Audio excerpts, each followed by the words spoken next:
सर्वभ्य नमो नमः। आज हम राम की सिद्धि के बारे में अध्ययन करेंगे। तो सबसे पहले राम है को सिद्ध करने का प्रयास करेंगे। तो राम इति शब्दस्य, सर्वप्रथम राम शब्द की क्या करेंगे? प्रातिपदिक संज्ञा करेंगे। तो राम शब्द की प्रातिपदिक संज्ञा करेंगे। राम शब्द की क्या करेंगे? प्रातिपदिक संज्ञा। अब प्रातिपदिक संज्ञा करने वाला सूत्र कौन सा है? अर्थवद धातुर प्रत्यय प्रातिपदिकम। सूत्र का क्या नाम है? अर्थवद धातुर प्रत्यय है प्रातिपदिकम। प्रातिपदिकम, इस सूत्र से राम की क्या हो जाएगी? प्रातिपदिक संज्ञा हो जाएगी।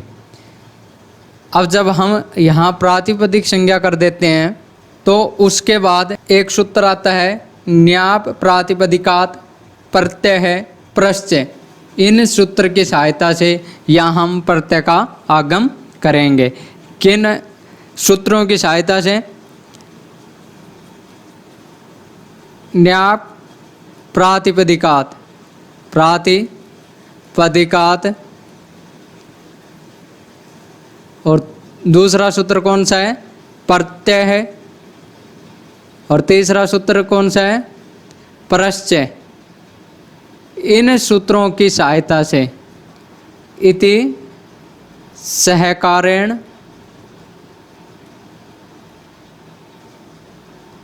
अब अगला जो सूत्र आता है उससे क्या हम प्रत्यय का आगम करेंगे। कौन सा सूत्र है वो? सुऔजस, सुऔजस अमौजस टाभ्याम विष, जो इत्यादि सूत्र है, इसके द्वारा ये सूत्र क्या कर देगा? सुप्रत्यय का आगम। सुप्रत्यय, सुप्रत्यय का क्या कर देगा? आगम। जब सुप्रत्यय का आगम हो जाता है तो हमारे पास जो स्थिति बनी वह स्थिति क्या बनी? राम धन सु। अब ये सु किससे आया था? कौन से सूत्र से? सु औजस अमौजस टाभ्याम विष नैव्याम वेश। इस सूत्र से सु का आगम हो गया था। जब आगम हो जाता है तो उसके बाद जो सु में जो ऊ है, क्या? जो सु में जो ऊ है उस ऊ की क्या हो जाएगी? यहाँ इत संज्ञा हो जाएगी। और इत संज्ञा करने वाला सूत्र कौन सा है?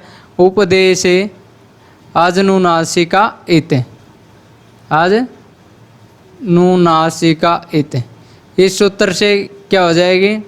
इसकी इत संज्ञा हो जाएगी। कौन से सूत्र से? उपदेश अजनुनासिका इत सूत्र से उकार इसकी इस उक की क्या हो जाएगी? इत संज्ञा।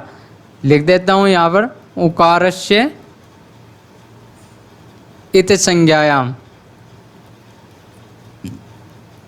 इत संज्ञायाम।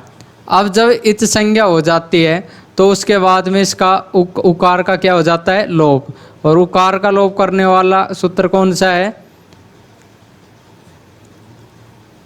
तस्य लोप है। तस्य लोप सूत्र जिसकी इत संज्ञा होती है उसी का ही लोप कर देता है। अब जब इस सु में से जब ऊ चला जाएगा, ऐदर्शन हो जाएगा, तो शेष क्या बचेगा हमारे पास? आधा से। अब इस से हमें क्या बनाना है? विसर्ग बनाना है। तो इसके लिए अब हम देखेंगे कि राम प्लस रू, से का हमने क्या बना दिया? रू। और ये से का रू बनाने वाला सूत्र कौन सा है? से जुसो रू। इस सूत्र से से का क्या बन गया? रू बन गया। इस सूत्र से का क्या बन गया? रू। कौन से सूत्र से? से जुसो रू सूत्र से से का क्या बन गया? रू बन गया। अब उसके बाद में जो रू में जो ऊ स्थित है, क्या? रैम में जो ऊ स्थित है, इसकी भी यहाँ क्या हो जाएगी? इत संज्ञा हो जाएगी। इत संज्ञा होके क्या बन जाएगा? इसके उकार का लोप हो जाएगा। मैं यहाँ सीधा लिख देता हूँ अनुबंध लोपे। इसका उकार का क्या हो गया, अनुबंध लोप हो गया। अब जब के वर्णों के अभाव में हमें यहाँ क्या करनी पड़ेगी, अवसान संज्ञा। और अवसान संज्ञा करने वाला सूत्र कौन सा है, तो वो सूत्र है विरामो अवसानम। सूत्र का क्या नाम है, विरामो अवसानम। इस सूत्र से क्या हो जाएगी, अवसान संज्ञा हो जाएगी।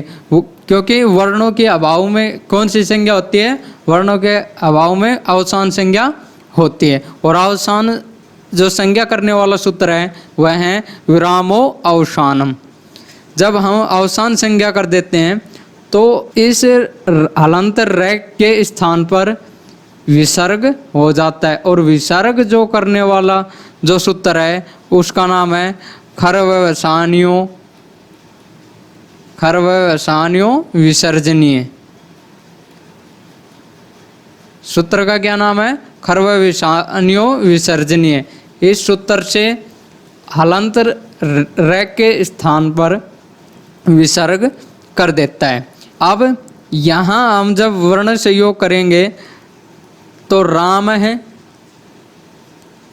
विसर्ग, तो हमारा यहाँ रूप सिद्ध हो जाता है कौन सा, राम है इति रूपम सिद्धम।